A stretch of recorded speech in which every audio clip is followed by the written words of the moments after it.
Hey friends, today we are going to see divisibility theory in number theory.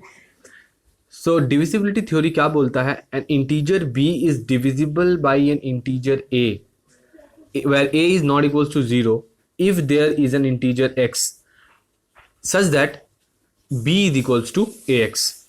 मतलब मान लेते हैं, इसको ऐसे समझते हैं कि 10 is equals to 5 into two. अगर b 10 है तो a 5 है, तो there always exist an integer x that is in this example 2 जो इस फॉर्म को एग्जिस्ट करवाता है, b is equals to a x. इसको हम लोग कैसे लिखते हैं? Usually a divides b in this form, a divides b. जैसे एग्जाम्पल लिए अभी हम 5 डिवाइड्स 10, मतलब 10 is equals to 5 into x, where x in this case is 2. तो डिविजिबिलिटी थ्योरी यही है. अब in case b is not divisible by a अगर हुआ, अगर b is not divisible by a है तो we write a is not divisible, a not divides b in this form. ठीक है, अब कुछ नोट है वो भी देख लेते हैं, कुछ important points. If a divides b, then a is equals to a का मतलब क्या है?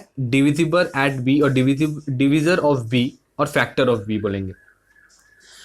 a अगर डिवाइड कर रहा है b को तो a को हम बोलेंगे divisor of b and b को बोलेंगे multiple of a.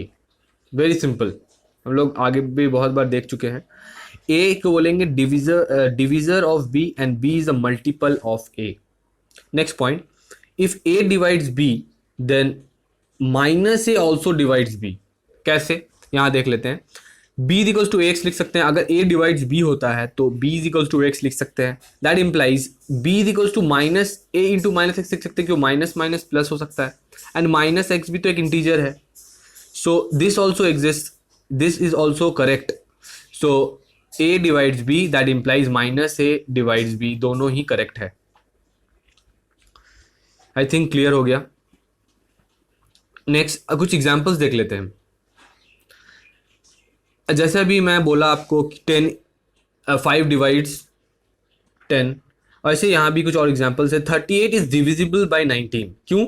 Since 38 is equal to 19 into 2, क्योंकि 38 इज इक्वल टू 19 इंटू 2 होता है, इसलिए 38 is divisible by 19.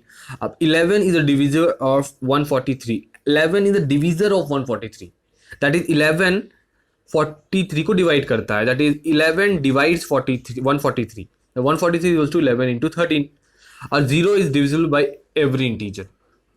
0 is equals to x into 0 for all values of x. तो 0 जो सबसे होगा, 0 इंटू x is always 0. So that is the case.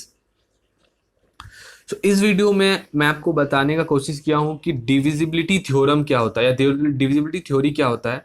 Next video में all the properties of divisibility theory with the proof मैं दिखाऊंगा. Until then, good bye.